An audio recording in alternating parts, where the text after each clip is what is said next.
Janet and I had been married for 5 years. We had met at university. Students were given a place in the halls of residence for the first year, but had to find their own accommodation for subsequent years. They are called halls, but were more of a mini-village, with 3 or 4 students sharing a house. Whilst the individual houses were same-sex, the village was mixed. It quickly became party central, with the grassy area becoming an impromptu barbecue area. That is where I met Janet. I was studying veterinary science, obviously. She was doing business with French. We hit it off and went out together occasionally over the first year. But neither of us was ready to commit to each other. We didn't really see each other over the second year, except for bumping into each other in the Students' Union or some of the other bars and clubs. Her third year was a placement in Belgium, and it was only when she returned for her finals that we actually got together and started going steady. The relationship only lasted a year. Janet passed her finals and started looking for a job. I had another year to do, and quite frankly, I did not need any distractions. I eventually graduated with first-class honors in specialties in large and exotic animals. I was offered a number of positions and chose a practice on the periphery of town that provided services to farms and studs, as well as what we now call companion animals, pets, to normal people. Anyway, we ran into each other at a 3-day event. She was running some sort of corporate event, and I was a guest of one of the owners who had a couple of horses in the competition. We arranged a date, and things developed from there. Janet was working for an international contracting company as an assistant to the regional sales director. Part of her duties was customer service. She organized promotional events for clients and potential clients. The job also involved some European travel. After about a year, I proposed, and she accepted. We were both 27. Life together had been pretty damn good up to this point. She was making good money, and I had established a good reputation, particularly with horses and zoo animals. We had bought a small rundown farmhouse with a couple of outbuildings and were doing it up with plans for an extension for when the kids arrived. The house was set in its own ground, surrounded by hedges and trees. It had been a farm, but the fields had been sold off to local farmers. The actual property had a very old agricultural caveat on the deeds, so you had to work in agriculture to live in it. The house didn't have enough ground to constitute a farm anymore, and it had lain unsold for quite a while. The lawyers decided that veterinary work was sufficiently agricultural, so we got a real bargain. A rural property with development potential at a price we couldn't have expected but for my job. Our income allowed us to travel as well. I had some Spanish from school, and in addition to fluent French, Janet had picked up some German and Italian. So we toured a lot of Europe. It had never occurred to me that Janet might be engaged in extramarital activities. I had some pretty wealthy lady clients whose husbands thought the horses were enough to keep their wives occupied. But I had been propositioned often enough to know that some married women were not as faithful to their vows as they might be. Nevertheless, I was not about to ruin the reputation of the practice that Henry, my partner, had invited me to join. I climbed the stairs quietly, although the music from the bedroom covered my entrance. Pushing open the door, I fired once, hitting her lover in the rear. As he yelled and jumped clear of my cheating witch, I broke the gun, reloaded, and shot her too. Her lover recovered his composure and tried to charge at me, obviously intent on beating the heck out of me. His exertions only accelerated the inevitable. He started to tremble and fell to the floor. Janet looked at the dart in her side, and her eyes changed from shock to fear and finally dazed comprehension as the tranquilizer took effect. I wasn't stupid enough to use the same gun I used for putting down fallen beasts. I had used the dart gun for putting zoo animals to sleep so I could treat them. As they lay there, I went to the garage and got the roll of duct tape, returning to the bedroom to bind their wrists and ankles. I was about to stuff their underwear into their mouths but decided against it. Instead, I just taped them shut. Then I carried them both downstairs and into the byre, still naked. The byre was an old stone building with thick walls, so it was stone cold no matter what the weather. It hadn't been cleaned out since it was last used for animals, and there were rings set into the wall to tie the beast to when milking or whatever. I tied them to 2 of them. Then I had an idea. My mother had looked after my elderly grandmother until she died. When Mom died, I had cleared her house and stashed a lot of the stuff in one of the sheds. I still hadn't disposed of it. There were a lot of old surgical supplies the old woman had needed. Amongst these were some incontinence pants. I got 2 pairs, and releasing the restraints around my captive's legs, I put these on both of them. I taped their legs again, returned to the house, and went through Julian's pockets.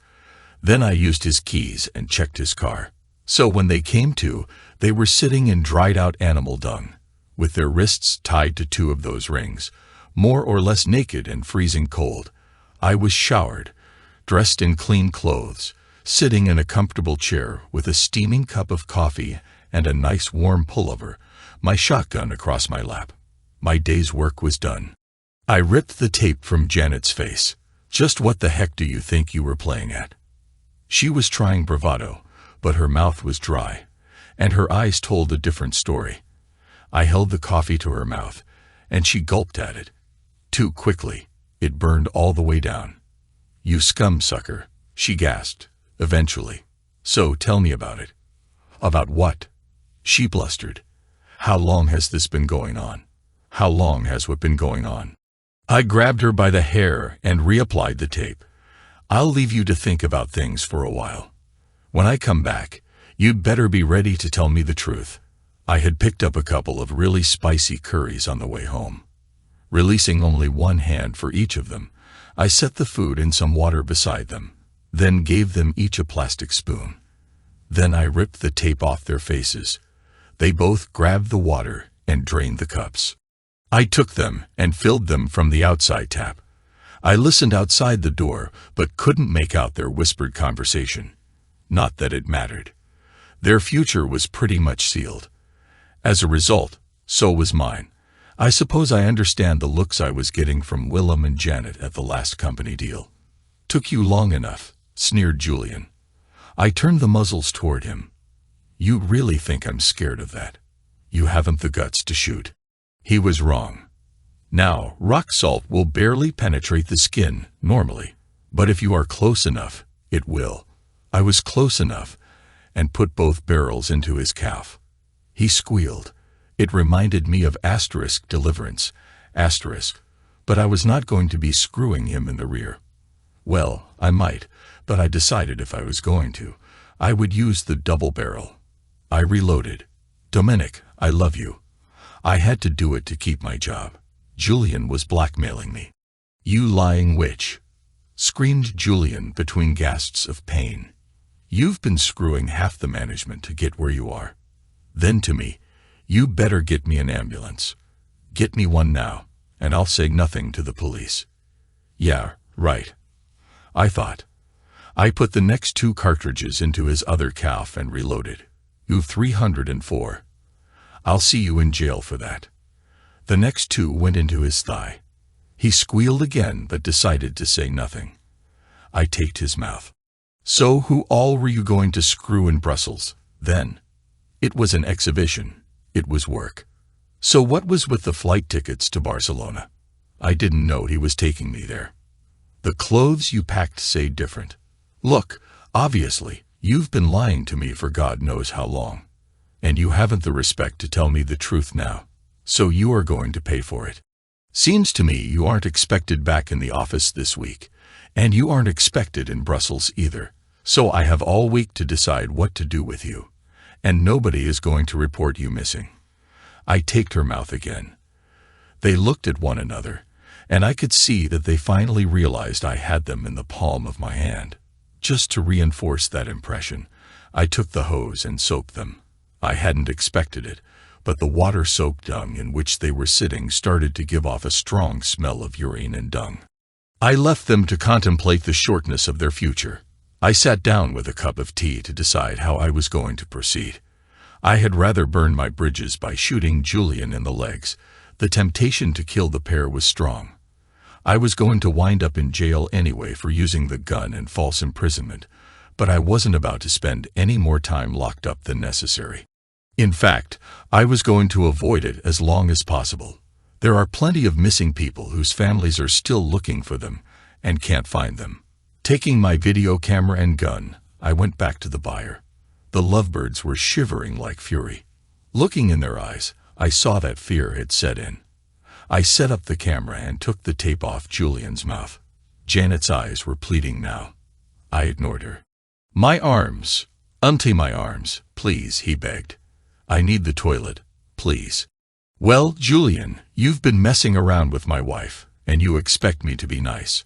I think you'll need to give me something if you want any consideration from me, don't you?" "Anything." His hopes were raised.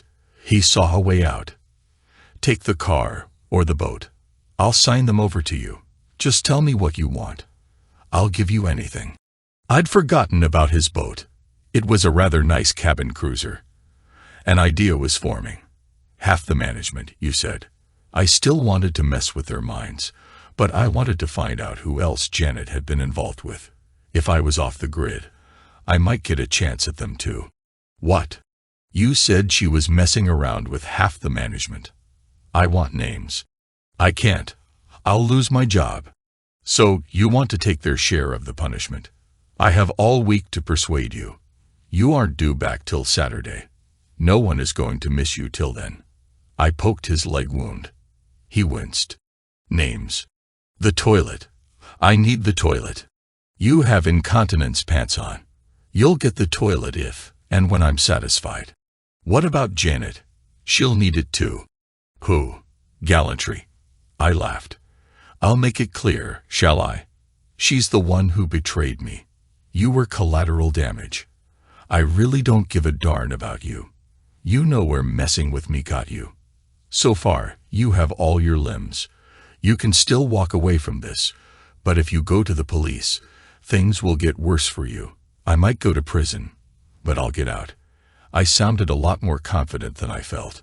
"Please, the cramps are killing me." I taped his mouth again. "I'll let you think about it for a while more," I said, and made to leave. However, I untied their arms from the rings. They offered no resistance as I tied them behind their backs and laid them flat. Going back into the house, I started collecting things for my departure. Julian's offer of his boat gave me the germ of an idea. My parents had been on holiday in Ireland when I was born. Mum had gone into premature labor, and it was touch and go whether I would survive. So they had registered my birth in Ireland. I had been re-registered when they brought me home, but I still had my Irish birth certificate. I gathered my personal documents, some clothes, and the euros Janet and Julian had drawn for their trip to Spain. I threw in my stamp collection. Tomorrow, I would go to the bank and get the special collection from the safety deposit box. The house was mortgaged to the hilt. We had put all our savings into the property, and it was heavily mortgaged. We needed both incomes to finance it. The idea had been that we stretch ourselves while we were young, and that pay raises and house price increases would take care of the future. Janet knew about the stamps, but thought it was a childish hobby and put no value on it. I knew differently. I slept fitfully and phoned in sick to the surgery the next morning. The lovers had clearly not slept anywhere near as well as I had. There was a different odor in the byre. Clearly, the curry had finally done its work. I tied one of each of their hands to the rings and allowed them to eat a breakfast of bran flakes and wholemeal bread. I had added some laxative to the spread and to the tea. I was determined that they would sit in their own filth. Making it pass through their gut rapidly would mean that the stomach acids would not be properly neutralized. They were going to have the world's worst case of nappy rash. I just had to make sure it didn't turn into septicemia. Judging by the squirming they were doing, the skin on their nether regions was already stinging. Janet tried to talk to me. "Please, James, let me go to the bathroom. I need to clean myself. I'm stinging." "As far as I'm concerned, my darling wife, you can sit in your filth, and your cheating 304 can rot away. What you are getting is trench foot of the rear. Its technical name is immersion injury. The troops in the Falklands got it because they couldn't dry their feet. If it goes on too long, your skin will rot away, and the only way to fix it is to cut it away. Julian will lose his tool and balls, and you'll wind up having your cheating 304 cut out. You'll be using plastic pouches for the rest of your lives." My smile held no warmth. The shock on their faces showed I was getting into their heads. If you tell me what I want, soon enough, you might not have to rely on memory for your sex life. I wasn't entirely sure whether I was lying. I separated them this time. I put the ear defenders I used for shooting on Janet and taped them in place. Then I set up the camera. "Okay, Julian, where are the keys for the boat?" His face glowed with hope. "On my key ring. The keys for my flat are there too. There's a safe in the wardrobe with 10 grand in it. The key is on the ring too. Take the lot. Just let me get cleaned up, and I'll be out of your life. I won't go to the police, honestly." Don't you just love it when an arrogant scum sucker starts begging? I thought, but I filed the information for future reference. "Where is the boat?" "The marina. Berth A20. Right at the end of the jetty." "Okay, I'll have a little think about it. While I'm thinking, you are going to tell me and my little electronic friend here," I pointed to the camera, "all about my cheating wife, who she's been screwing, and when and where. You are also going to tell me who you've been boasting to about her. And just so you know, she'll be doing the same shortly, so don't leave out anything." He started his confession. I was a little surprised to find it had been going on for about a year. I was also surprised to find it had been going on that long. I had braced myself to find she had been unfaithful for the entire duration of her time with the company, but hoped it was a recent thing. It started at the Dusseldorf Expo last year. On the last night, the management went out to dinner, and the guys were all going to a lap dancing club. I was going to get Janet and Bella Gardis from the Brussels office a taxi back to the hotel, but they said they wanted to see what the whole lap dancing thing was about. They got a little drunk, and Vim bought them a lap dance. They seemed embarrassed at first, but got into it. Then Janet said she could do better. It went downhill from there. She and Belle tried to dance, but the management wouldn't have it. They got a bit more drunk, and we headed back to the hotel. Vim had a suite, and Janet and Belle decided they would give us a dance because they had got us nearly thrown out of the club. I mean, come on. What would you do, James? They're both attractive. There's no way any of us were going to turn down a dance. He looked at me like a naughty puppy that knew it had done wrong. It was so pathetic I nearly laughed. "Go on." "Well, you know how it goes." "No, actually. How does a wife start to cheat on her husband?" Any sympathy evaporated. "Well, they started stripping, and they got a bit competitive. Janet unzipped Jan's trousers and fished his tool out. Then she rubbed herself on him. She still had her knickers on, but Belle got Vim's out and sort of moved the crotch of her pants to the side and rubbed her fanny on him. Janet dropped her pants and started screwing January. It wound up that the 6 of us screwed the 2 of them. After that, we got together every time there was an exhibition. A girl from the French branch and the German office joined in 6 months ago. At least he had the decency to look ashamed. Names. Well, me, obviously. Jan Witters and Wim van der Kruisen from the Brussels office, Otto Visser from Dortmund, and Christoph Delmas from the Strasbourg branch. You said 6. Julian wouldn't meet my eyes. Brian Uckwart, he mumbled. Uckwart was the UK manager of their company. He was an arrogant, thieving, dishonest scumsucker. He was also worth a fortune. When his wife found out he was playing away, she divorced him, but he used his money and contacts to leave the poor girl virtually destitute. He had seen to it that she was refused legal aid, and the solicitor she could afford was outgunned. I should have realized as soon as Julian said the whole thing started at an expo. That scumsucker never missed a freebie. Who were the women? Well, Belgardis Lischhouten, Amelie Fodren, and Birgit Thun. They're all married too. I got him to run through as much as he could remember and recorded it all. It made me sick. Although the company executives had used the women, according to him, They had instigated events and were more than willing participants. Once he was finished, I had no stomach to listen to Janet's version. Nevertheless, I needed her version. I was vacillating between wreaking more vengeance on the two of them and releasing them, taking my chances that they would not go to the police. I took the camera into Janet. "Now, I want the truth out of you. I have heard what Julian had to say. What happens to you both depends on what you tell me." Her tale was pretty much the same as Julian's, except she missed out the occasion when she was with Julian and Brian, screwing Uckworth when she was at home. It was just a bit of fun. Those things can be so boring. I just wanted something to do at night. It wasn't as if I was hurting you. You weren't missing out since I wasn't at home anyway, she pleaded. You really don't know much about the male of the species, do you?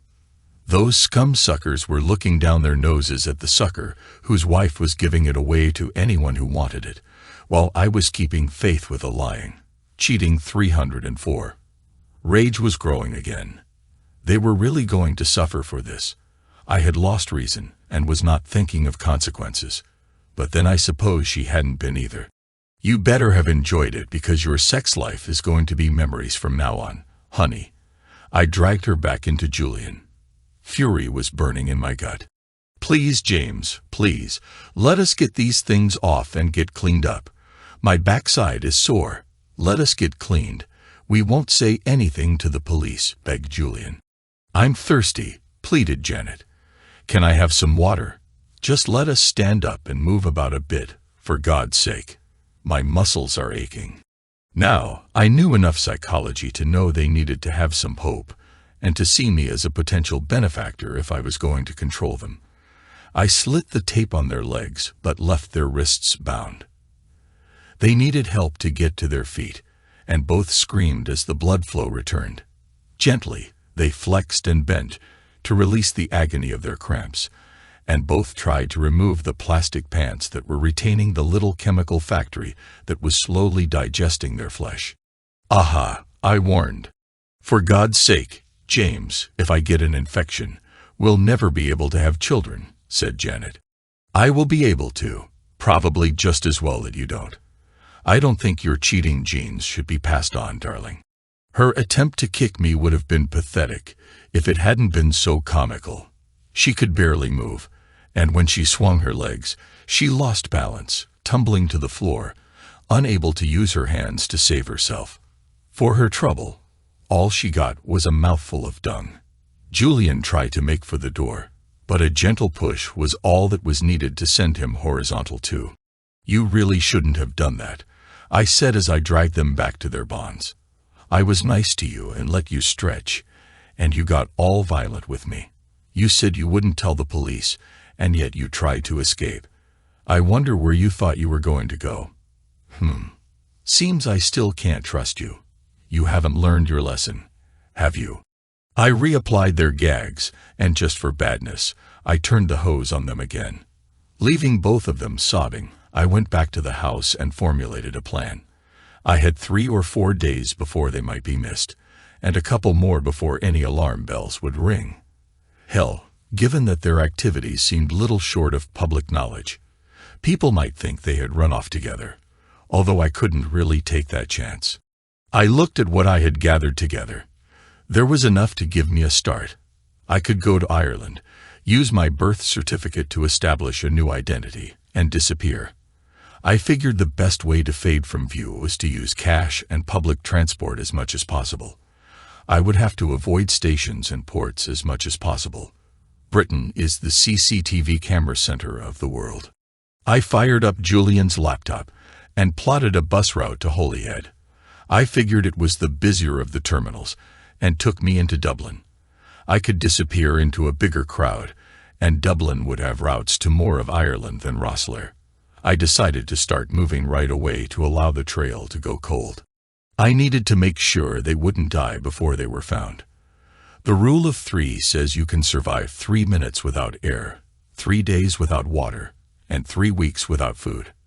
I returned to the buyer with water and allowed them to drink. I had laced it with a sedative. And once they were out, I set up a couple of intravenous giving sets with saline drips. Connecting all the bags of fluid into the drip control, I reckoned 5 liters should get them through the next few days, and leave the incontinence pants soaked. To prevent infection, I dosed the drips with antibiotics. Okay, it was animal antibiotic. But I'm a vet. I just worked it out by body mass. I was tempted to wait till they came around from the sedative and have another little gloat, but I was pretty deep in the mess, so I resisted. Just before I left, I had another idea and added some sedative to the drips. It would keep them disoriented for a while longer. I removed the tape from their mouths so they wouldn't choke. Having checked their bonds, I locked the place up and, loading my gear into his car, headed over to Julian's. If you look sufficiently confident, no one notices you. I simply walked up to his door, making sure he didn't have an alarm system, and used his key to enter. I found the safe, took the money, and left. I resisted the temptation to search for anything linked to my wife's betrayal. After all, I had his laptop and the video recording. I drove to a piece of derelict ground in a less than salubrious part of town that was used as a free car park. I left the keys on the tray of the center console, and the door obviously improperly closed. Taking my rucksack and grip, I simply walked away. By the time I got to Ireland, the car would be stripped, and the parts on their way to Saudi or the Balkans. Being right-hand drive, British prestige motors tend to be stripped for parts rather than sold complete. It is also easier to smuggle them out that way. Then I went to the marina and again, brazenly, walked along the jetty, got onto the boat, fired up the engine, and cast off. I sailed around the coast a little until I found a little cove. I took the boat in and unloaded my rucksack. The grip containing my passport, part of my stamp collection, and about 5,000 pounds, I left on board along with a couple of empty whiskey bottles. Then I plotted a course for Spain, pointed her south, and sent her on her way. She would sail till she ran out of fuel. I had no idea how far that would be. Hitching the pack onto my back, I headed inland to the bus, and using the planned route, I made my way to Holyhead. There, I bought a foot passenger return to Dublin. Arriving in Dublin, I decided I would take a walking holiday and explore the land of my birth. The first bus was heading to Kildare, so that is where I went. 3 days into my extended holiday, I was sitting outside a pub overlooking the Atlantic. I noticed a mobile phone lying under a vacant table. I lifted it and found a cyber cafe, where I did a search for the telephone number of what had been my local police force. I used the mobile to report people trying to break into a house and gave the address of my former home. The operator tried to keep me on the line and get more details, but I hung up. I wiped down the phone and dumped it in a litter bin. A month later, I decided to rent a place in Galway and started looking for a job. I had started calling myself Seamus O'Clery, the Irish form of my name, James Clark. A lot of Irish people changed their names to the Gaelic form. It was not unusual and allowed me to use my birth certificate without any questions being asked. My walking tour had trimmed the fat off my belly, and I had allowed my hair and beard to grow. Since my beard was quite ginger, I changed my hair color too. I was determined to disappear. Having an address meant that I could apply for a passport and a driving license. I now had a complete, legal Irish identity with all new photographs. Having shed the weight, I decided to keep it off. I started running and found a gym. I chose Galway for a number of reasons, not least that it was a university town with a lot of high-tech industries, many of them pharmaceutical. If I couldn't get a veterinary job, I could get one with one of those. I applied for a number of jobs and got one with a company that did a lot of research in animal drugs. All I was really interested in was an income. I still had a decent bit of cash, but it was running out fast now I was paying rent. I had taken the opportunity to go through Julian's computer. There was quite a bit of information about Mechty, the company they all worked for. There were profiles on Witters, Van der Kruisen, Visser, and Delmas. They were all regional directors. Janet was playing with the big boys. Julian was the British sales manager. I used a couple of internet cafes to research them, but couldn't get anything more than a few addresses. I couldn't be sure they were the right ones for the individuals concerned. All I could potentially use were the email addresses of the company. I found a file of passwords, but it was protected. I had little to do in the evening, so I spent some time trying all the usual simple codes, mother's maiden name, birth dates, and so on. No luck. Then I opened his pictures file. Amongst the photos was one labeled "My First Car." It clearly showed the number plate. I tried that. Lo and behold, the password file opened. Very kindly, he had labeled every password, including his bank account. I was tempted to empty it, but thought doing so might draw too much attention. What really provoked me, though, were the photos he had of a number of the parties they had held. Further probing revealed some video clips. At first, I didn't have the stomach to view all the photos and videos. After a few more weeks of anger and jealousy gnawing at my stomach, I decided the way to get revenge against the rest of the scum-suckers was to use those photos and videos. I had to review them to select the, I suppose, best. I noticed in some of them Janet was smoking. I knew she didn't use tobacco, so I was guessing she had a habit I didn't know about either. First, though, I had to find out if I was a person of interest to the police. I hadn't attracted any interest from the Garda, and I was fairly confident that any search focusing on James Clark would not throw up Seamus O'Cleary. The nearest English pronunciation would be O'Cleary. Nevertheless, I decided a discreet search of the newspapers might be in order. I was getting rather paranoid about revealing my whereabouts. I didn't think that my attempts to conceal my movements were foolproof, but the longer I stayed free, the more I realized I could have another life. What I found just made things more complicated. I was dead. Am I dead? Well, anyway, I had been presumed dead after the boat had been found. The reports didn't say much about Janet and Julian, except that they had been found tied up after reports of a break-in and had required extensive medical treatment for their injuries. The report about the recovery of the boat appeared just 2 weeks ago, 2 months after I discovered my wife's infidelity. It had been recovered by some Spanish fishermen, who had claimed salvage rights to it. The report said that I had stolen the vessel and must have fallen overboard.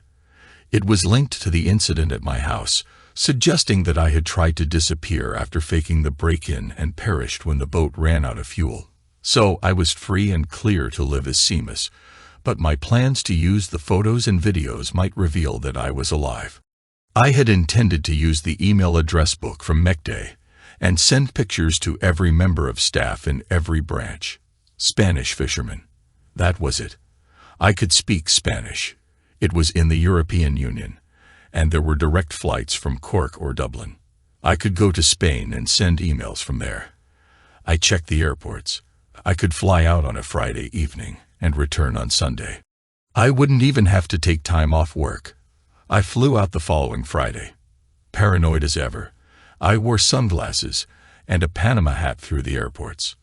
I was not relying purely on my beard and hair. Arriving in Madrid, I went straight to the hotel and hit the sack. I had 2 laptops with me, mine and Julian's. First thing on Saturday, I went into town looking for an unsecured wireless link. It wasn't hard to find. More in hope than anger, I pulled Julian's computer from my backpack and fired it up. I was surprised when it connected. The second machine wasn't needed. I would have expected him to cancel his internet account. If he hadn't canceled that, maybe I could still access his intranet. I dug out the list of passwords, and I was in. That provided another little detour in the electronic trail. The address book was split into the separate national branches, so I sent different messages and attachments. There were, however, photographs of all the players sent to each branch. I had prepared the messages beforehand, so it didn't take long to send them. Once done, I took a stroll through Madrid in the late autumn sun. I resolved to do a bit more traveling once the dust had settled.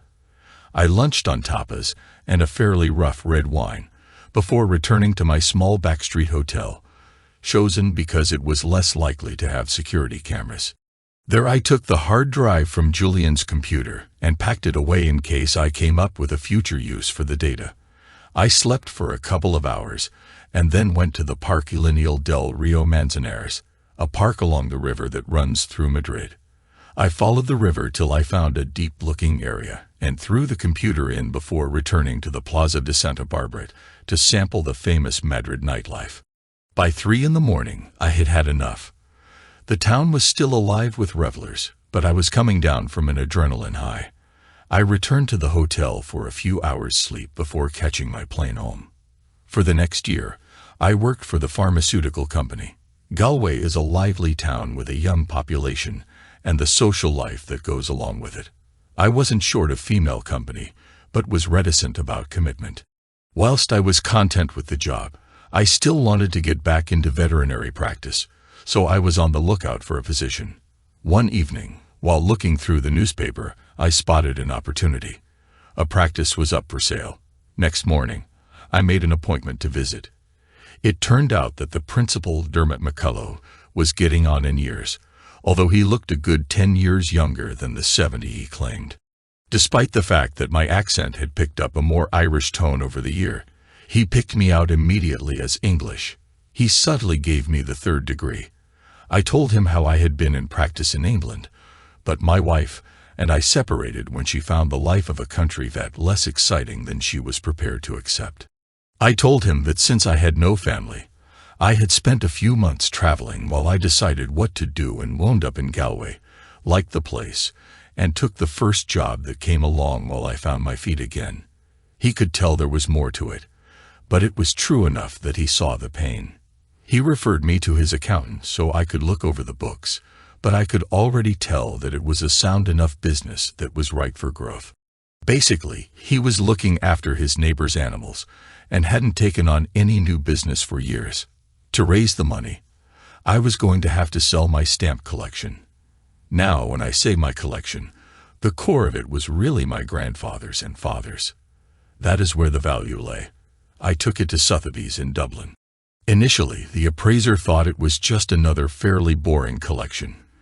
He valued it at about 10,000 euros, which I thought was low. Then I showed him the part of the collection I had kept in the bank. "May I ask where you got these?"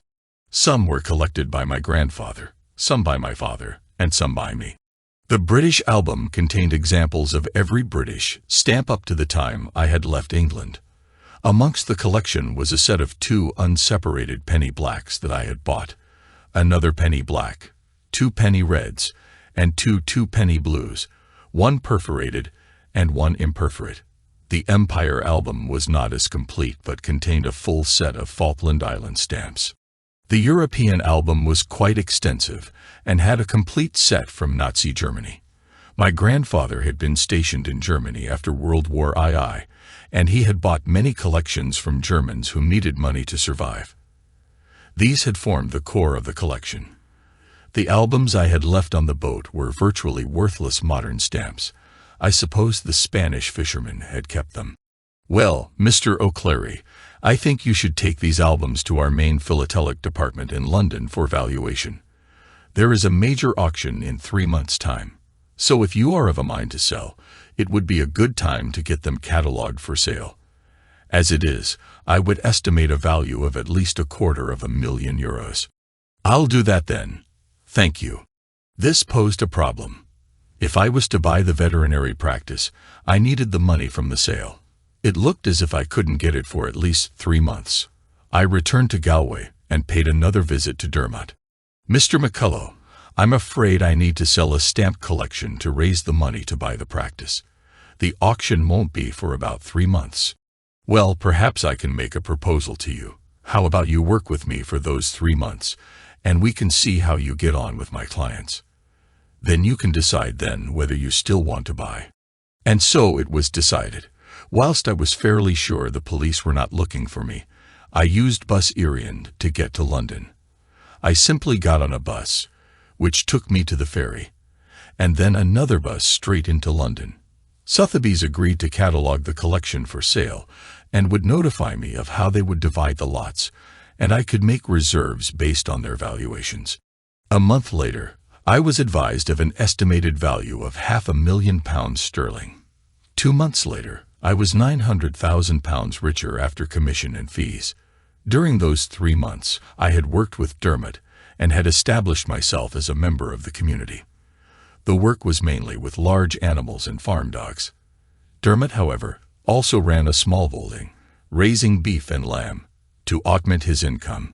He intended that the farm was part of the sale, so I also learned to raise, buy, and sell animals. When the money from the sale of the stamps was transferred to my account, I paid Dermot for the business. He went into hard-earned retirement, and I became a part-time farmer and full-time vet. I worked hard at the practice and built up a strong client base. My reputation grew, and I found I was getting a lot of small animal work too. I opened a surgery in town, and soon I employed another vet, 2 veterinary nurses, and a receptionist. I was still able to have a social life. Despite Ireland being a Catholic country, there were a surprising number of women whose marriages had failed and were living separated lives. There were also a number of women who had never married, and I was never short of a companion. Then one day, life, as she does, threw a curveball. I was in the surgery when in rushed Maureen O'Hara. Not the real one, of course, but a carbon copy. She had knocked down a dog and rushed into the office looking for help. I went out to her car and lifted the animal from the boot, blood leaking from both ends. I knew the poor beast was not going to make it. I also knew her owner, and more particularly her daughter, would be distraught. I X-rayed the dog. Too many broken ribs, a fractured skull, and a broken back meant she had to be put to sleep, there and then. I cleaned her up and laid her in a blanket, making her look as much as if she were asleep as I could. I loaded her into the back of my car and took her to her owner. All this time, Maureen O'Hara had waited.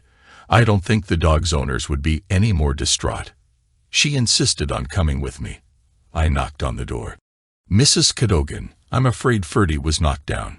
She was very badly injured, and I had to put her to sleep." "Oh, Seamus, you didn't? Could you not have saved her?" Mrs. Cadogan asked amidst the tears. "I'm really sorry, Mrs. Cadogan. I really couldn't. The lady who hit her brought her straight to the surgery, but there was absolutely nothing I could do. Ferdy is in the car. I thought you would want to bury her yourself." "Oh yes, Oif wouldn't want anything else. And the other thing is, the lady who hit Ferdy is with me. She is upset too and wanted to explain what happened." "Oh, she wasn't able to avoid Ferdy. She ran out from between 2 cars. She has a dog of her own and wants you to know how sorry she is. If you don't want to see her, I'll bring Ferdy in so you don't have to meet her. If she brought Ferdy to you and wanted to speak to me, she must be a good person. I'll speak to her." Mrs. Cadogan accompanied me to the car, and my passenger got out.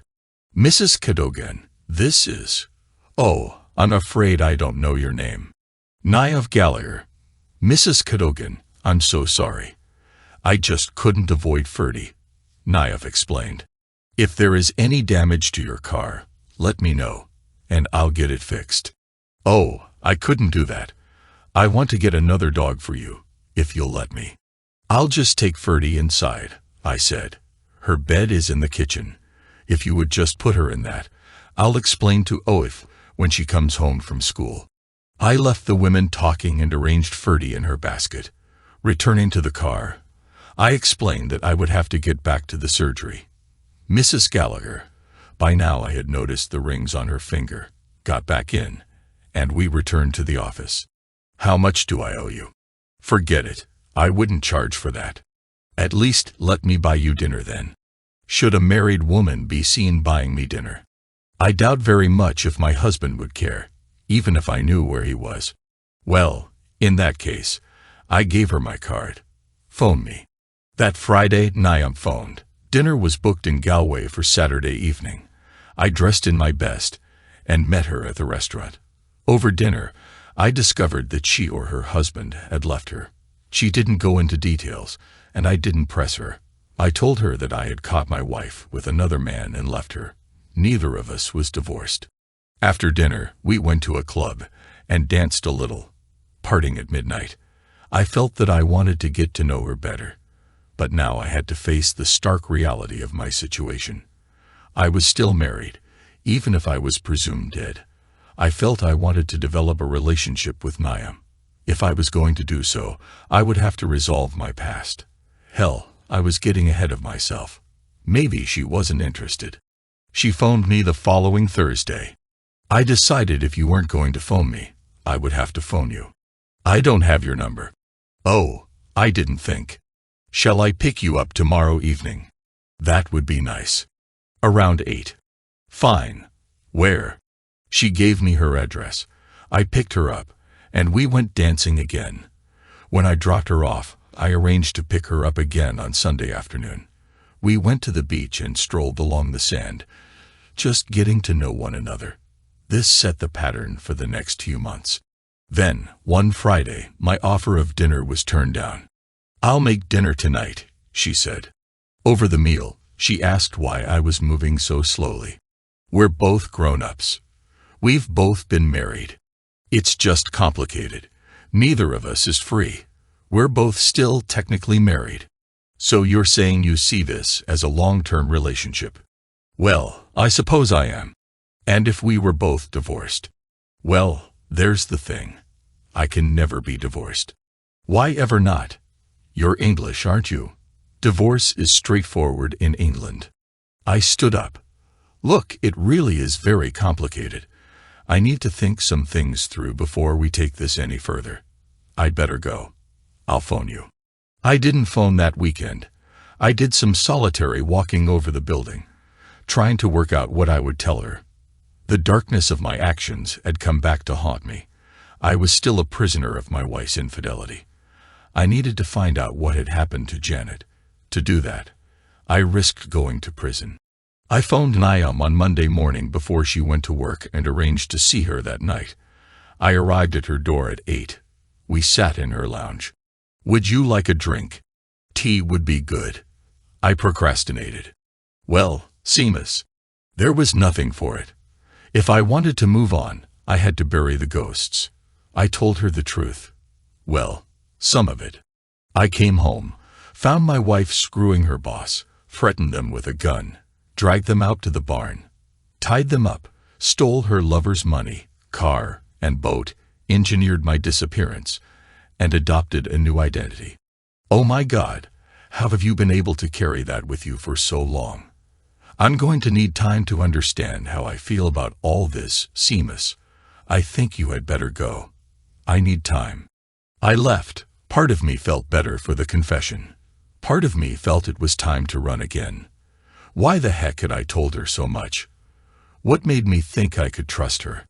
2 days later, she was on my doorstep. "Well, aren't you going to invite me in?" "Sorry. Come in. Drink. Coffee, please."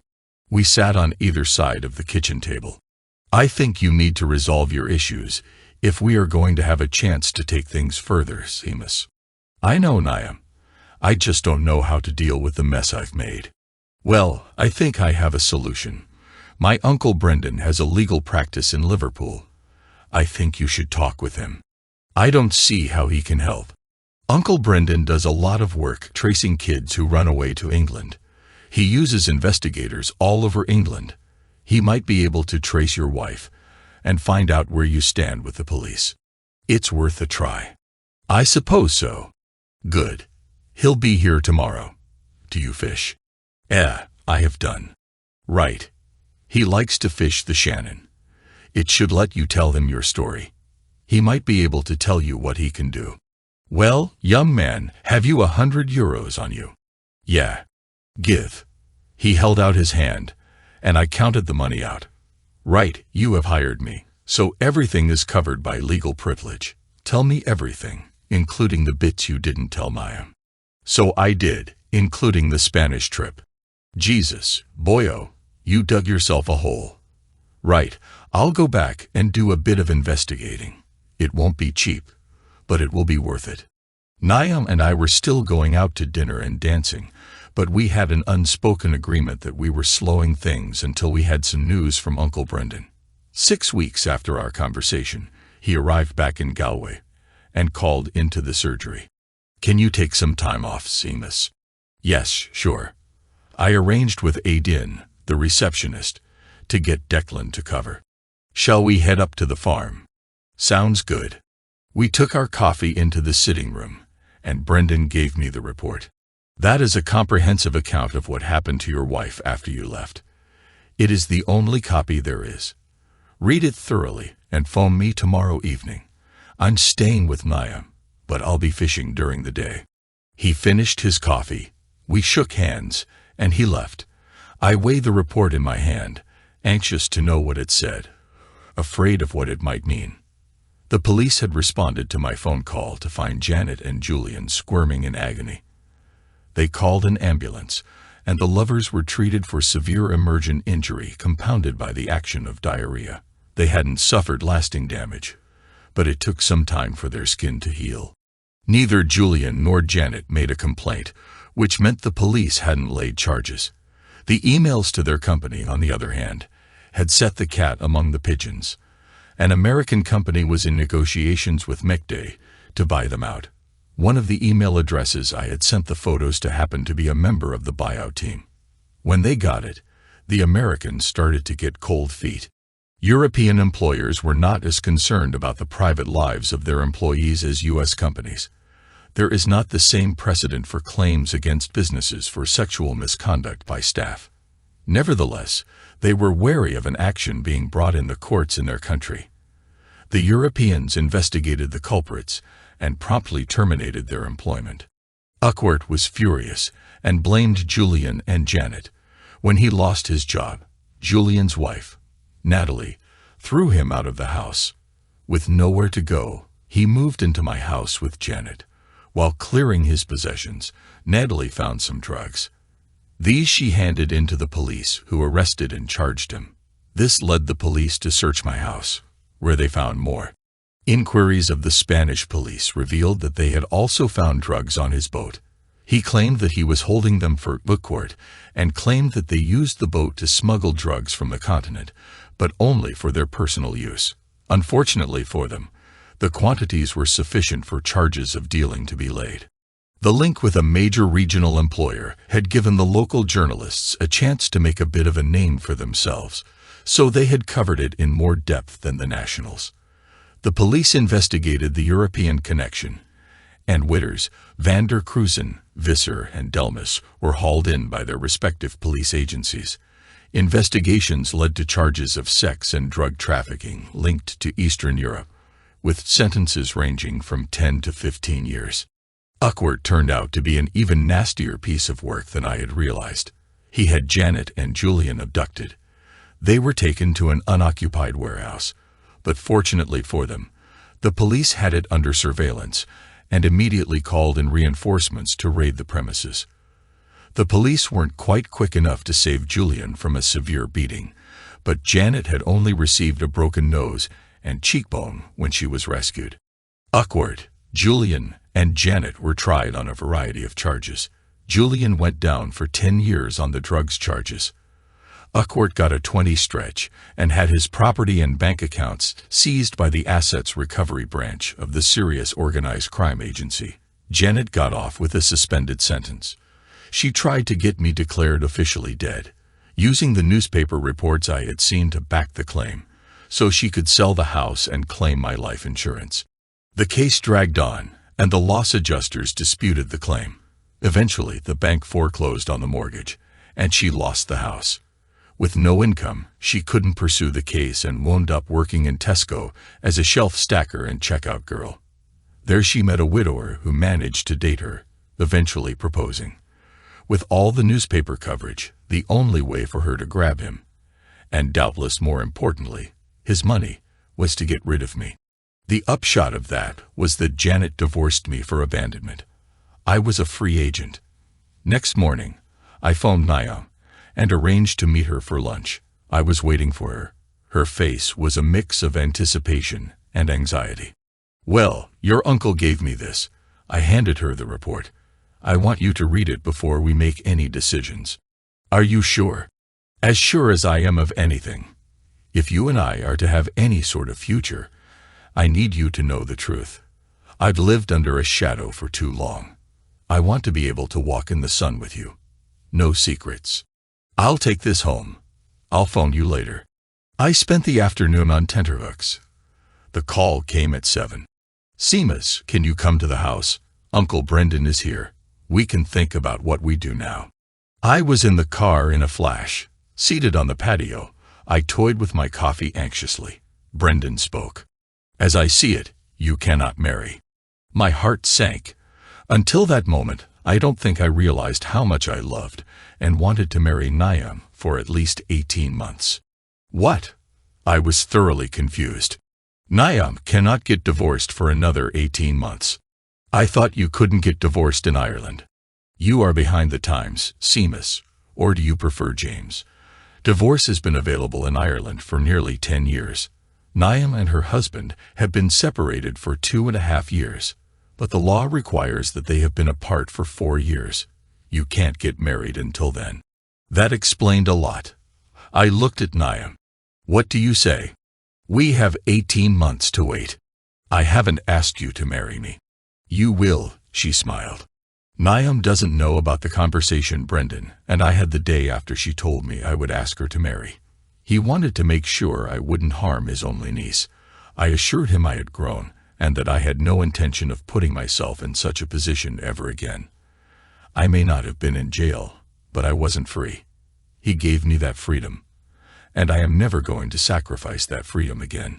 We married 2 years later. I am still known as Seamus. It is much easier than explaining to all my new friends and clients. Niam and I live on the farm, but now I rent out the land. The freedom to travel and see the world with such a beautiful partner is too precious to tie myself to property. And she doesn't want me leaving our bed at dawn.